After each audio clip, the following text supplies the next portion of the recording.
Hey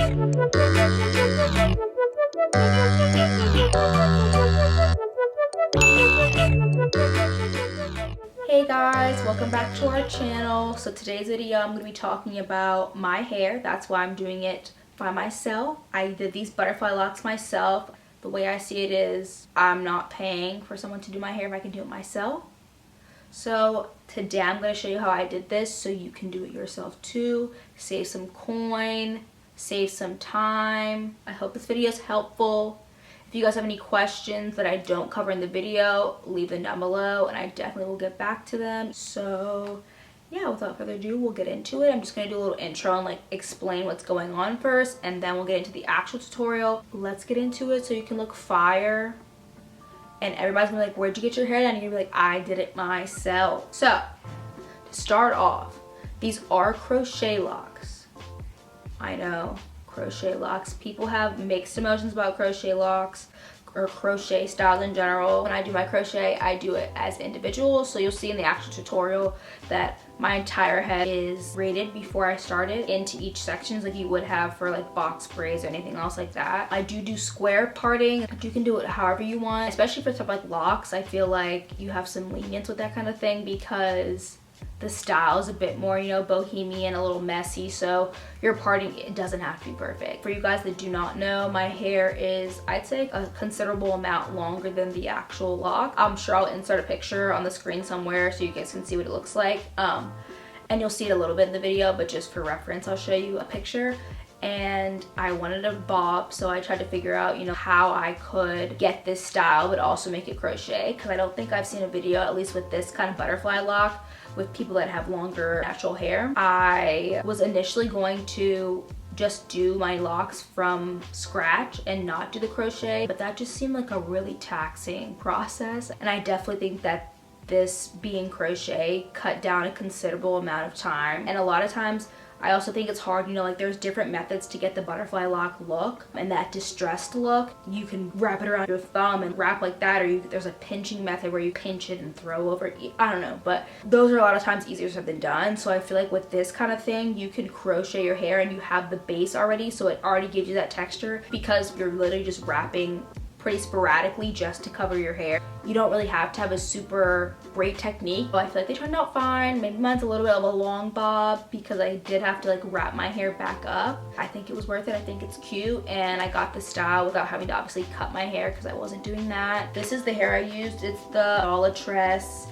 3x butterfly lock in 10, 12, and 14 inch. And so it comes, as you can see, like in a 10, 12, and there's usually a 14 here, but I used it already. I have a total of 40 locks in my hair, so there's 10 locks in each size. I only used two 14 inches, one 12, and one 10 inch. So I think it's good, especially in terms of shorter styles, to keep as little as possible in your hair. I saw a lot of people do it with shorter hair, and a lot of them had put more locks in their hair, like, you know, used the full 2 packs or used 50 locks. People were talking about how they had to use so many locks because they had to fit their hair inside the locks, and a lot of them had complained about how they thought it was too much hair. And so my goal was really to not use that many locks. And I mean, my hair's pretty thick. I mean, I didn't use super thick braids, which you'll see in the video. Hopefully, my braids weren't super small, and I was a little nervous because of other people's videos if they would fit through, but I really didn't have a problem. And I also used this Freetress Water Wave hair. It's 22 inches. So this is what I used to wrap around my hair to conceal my braid with the crochet lock. I used 2 packs of the 22 inch, and I basically, what I was doing, you'll see in the video, for most of them I literally just cut the piece in half, and then I used that to wrap because I didn't really need the full one. So in terms of other products that I used Shine In Jam. This is what I used to part my hair. It's really good for parting and getting clean sections. So I used this one. It's the extra hold with honey. You can use really whatever if you want to use edge control. I just feel like sometimes edge control is a bit too thick and it kind of creates more buildup. In terms of tools for this style, I only need 2 things. Combs. I use a lot of fine tooth combs just for parting your hair. And then this one just combing through. I do this on blow dried hair. That's when I braid my hair, but I don't necessarily think you have to. Just for the sake of being able to get clean parts and see everything clearly, I always blow dry my hair before I do protective styles like this. But you really could braid your hair from it being wet and you'd be fine. I also always deep condition my hair before I do a protective style, because your hair is going to be in this, you know, whatever style that you're putting in your hair for at least 3-4 weeks at least. So you want it to at least have some moisture while it's up here in this protective style. And then I also use a crochet needle. You can get these literally from a beauty supply store for like 99 cents. They have them probably online, on Amazon, wherever you want. Super cheap. Works perfectly. So yeah, you definitely have to have one of these. I mean, I guess you could try to do it without it, but it'll definitely be more challenging, and this makes it so much easier. So I definitely suggest you getting one of these. Also, in terms of getting the hair, I found this online. I couldn't find it in a beauty supply store. They had this brand and a similar style, but not the exact same butterfly lock. So make sure when you look for it, it says the 3X butterfly lock at the bottom with the 10, 12, and 14 inch, because there are some different butterfly locks that look similar to this pack, but they're not the same. I got this from beautydepot.com. They might sell it a few other places, but this is the place I saw it, and they actually had it on sale. I'll definitely link it below. They do go in and out of stock quickly, so you have to just keep your eye on it. It shouldn't be too much of an issue, so hopefully you guys can find it there. If I can find anywhere else that has them, I'll also link them below so you can find them there. In terms of the Freetress Water Wave hair, I got 2 packs of these from the beauty supply store. I feel like they have these a lot of places, but I also think that you can get a water wave hair from literally anywhere. They have some on Amazon if you want to get there. Okay, I feel like I covered everything I needed to in terms of like pre you doing your hair. So hopefully that helped a little preview before of me like discussing what I figured out and learned, because this was my first time ever doing a crochet butterfly lock and this length. We'll just get into the tutorial and I'll show you guys how I did it. Hope this video isn't too long. I tried to not make it too long. I talk a lot though, so we'll see, but I'll get into the tutorial now. Okay guys, so here's a close-up of the 2 different types of hair I used, and then I'm going to show you guys my braiding pattern. I didn't include a footage of me actually braiding my hair because I decided to film this after the fact, but if you guys want a specific video on that, let me know. Also, if you can't braid your hair, you can definitely twist it and then just put a rubber band at the root so that it stays tight enough at the root so you can attach the lock. If you want to make this a blunt bob like I did, start off with a 10-inch locks. Here's a close-up of the loop you'll use to secure the lock to your braid. I start by taking my crochet needle and putting it through the base of my braid. Then I grab the lock and attach it to the crochet needle with the hook and then pull it through the base of the braid. So to actually secure the lock to the braid, you have to grab the end of a lock and put it through the loop like I'm doing here, and I use the crochet needle to help me get the lock through the loop, and then after I get the beginning of the lock through the loop, I'll use my fingers to pull it the rest of the way through. Since these locks have a decent amount of texture, it might take you a second to get the lock fully through the loop, but if you just take your time, you'll get it eventually. And then I just pull on the lock and the braid to make sure that it's tight like I did here. And now your lock is attached to your braid. Okay, so the next step is to conceal your braid inside of the lock. So you're going to start by inserting the crochet needle maybe like halfway down the lock, and you're going to push the needle through the inside of the lock, and it shouldn't be hard to do because the inside of the locks are hollow. And then once you get to the top, you're going to push the crochet needle back outside the lock, and then this is when you're going to attach your braid. So like I'm doing here, now you're going to take the braid and attach it to the inside of the crochet needle hook, and then close the latch and then pull the braid through the inside of the lock. Okay, so now part of your braid is inside the lock, so you're just going to repeat that step until you get the rest of the braid inside the lock. When you feed your crochet needle in the second time, you're basically only feeding it in until right where your braid comes out of the lock from the previous time. Hopefully that makes sense. So now we have to conceal all the extra hair, and so I do that by wrapping my hair around the bottom of the lock. And so it's pretty easily concealed. As you can see, you can't even tell it's really wrapped. But I do change up my technique as I get further to the front, since this is my first time, but I just wanted to leave this in to show you that it kind of is a trial and error experience, and so this does work, but the way I ended up doing it later worked better. So now I'm taking the Freetress Water Wave hair to cover my own hair, and so I fluff it out like you saw in the previous clip with my thumb, so it covers more space faster, so you have to use less hair. And so I crochet it through the base of the braid, just like I did with the crochet lock at the beginning. And then I just pull it through like it is here, and then I hold one short end parallel to the lock, and then I start to wrap the other longer side around it. And I kind of use my finger as a guide, as you can see, to help me kind of control where the hair is going. And I wrap pretty sporadically since we have all of our hair inside the lock, and I'm really just trying to focus on getting it to the end so I can wrap it around my natural hair. And as I approach that point where my natural hair is wrapped around the end of the lock, I'll start to wrap a lot tighter, so I make sure that I fully cover it, and then I'll wrap back up the lock, and then I knot it when I get to the end of the piece, and then I'll wrap the little bit of hair that's left around the lock. And then your first lock is done, and you can't even tell that your hair is longer than that, and you're just gonna repeat the same steps for the rest of your hair. Okay, so a few hours and a shirt change later, I'm back with only 2 locks left, and I'm gonna show you guys what I do for these 2.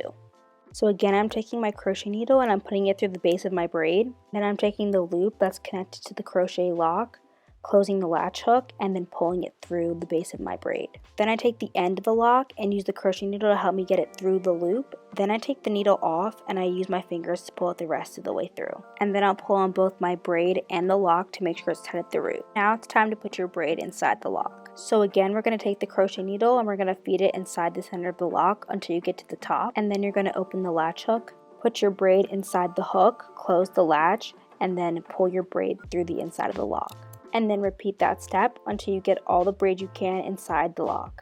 It's also important to remember that you're going to be using a longer lock as you get to the top of your head. So you started out with the 10-inch and then you use the 12-inch and then the 14. And as I go, when I start a new braid, I'll hold up my lock next to that braid to make sure that the lock's length are all matching up to make that blunt bob. And as you get to the longer length locks near the top of your head, it'll be likely that you have less hair to cover because the locks will cover more of your natural hair. Okay, so you're going to see me do something a little bit different with this lock. I'm going to take the Freetress Water Wave hair and fluff it out like I have been previously, and then I'm going to crochet it through the root the same way. But sometimes the loops on the lock are a bit bigger, and so the lock doesn't sit as close to the root of your hair, so you can see my braids exposed. So to cover that up, I'm going to take another piece of the Water Wave hair and do the exact same process, but I'm just going to wrap super tight at the root. So I'm going to hold a small piece and then wrap really tight to make sure that I can fully conceal that braid. So it's the exact same process I've been doing at the bottom of the lock, but I'm just doing it at the top to make sure that there's a smooth transition between my root and where the lock starts. So I wrap tightly over that area where my braid was exposed, and then I wrap it back up on top of that section just to give it a bit more thickness. For this one, I didn't knot it when I got to the end just because I didn't think I necessarily needed it since this hair has so much texture, but you definitely always can for some added security. And then here you can see that part of my braid that was exposed is now covered. And so now to cover the hair at the end of the lock, I'm going to do a similar process to what I've been doing before, but I'm just going to take the hair instead of crocheting it through the root and hold it parallel and then start to wrap. And because this hair has so much texture, like I said before, I didn't have a problem doing it this way. And here's where I changed what I did from the beginning of the video, and I decided to hold my hair parallel to the lock instead of wrapping it around the bottom and then just covering my hair the same way. And this allows my natural hair to lay a lot flatter instead of being super concentrated at the bottom where it has the chance of slipping out. So I definitely think this is a better method. Just make sure you're wrapping super tight. So now I'm on my final lock, and I'm gonna let you guys just watch me do this last one, but the loop on this one was a bit small, and so I used something to pry it open, so I just wanted to show you guys this, and then I can kind of pull it apart with my fingers, and then you should be good.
Okay, so now that I'm done, I just want to show you guys a few ways you could wear this style. So of course you can wear it in the middle part, a side part, you can do a half up, half down and pull down some face filming pieces, and I'm sure a bunch of other styles. And then to finish this style off, I use the Creme of Nature Argan Style and Shine Filming Mousse. And you can really use whatever mousse you want, or you could skip this up altogether, but I think it helps a lot with taming flyaways. I apply it to the top of my head, and then I put the scarf on, and then I apply it to the rest of my hair. Finally, I do my edges. Of course, you could skip this step and you could leave them inside your locks, but sometimes I think that puts unnecessary tension on them and then they could break. But of course, it's up to you to do what you like best.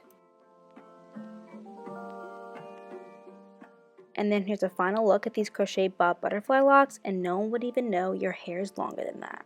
Okay guys, so thanks so much for watching. I hope you guys enjoyed the tutorial. I hope it was helpful. I'm trying my best to include all the information that I would be looking for if I was looking at a tutorial online. I'm just starting out with tutorials, so if you guys like it, let me know. Hit the like button. If you guys recreate this look, make sure you tag us on Instagram. It's at thescottquads. And we also have our personal Instagrams in the description box down below, so make sure you guys follow all of us on social media. I'd love to see if you guys recreate this look. Also, make sure you remember, if you have any questions, make sure you comment them below. I'll definitely get back to you and answer them to the best of my ability. I haven't taken these out yet. I haven't tried to take them out yet. I think it might be a little bit difficult. I saw some people talking about how you have to just cut the loop at the top, but since I wrapped hair around it, I think it might be a little bit more difficult. So I think I'm gonna have to just pull the crochet hair, like the added Freetress hair, off and then try to find the loop. But I'll let y'all know when I figure that out. Make sure you like, comment, and subscribe. Turn your post notifications on so you know when we post a new video. And I hope you guys enjoyed this video. Thanks so much for watching, and I'll see you in our next video. Bye guys.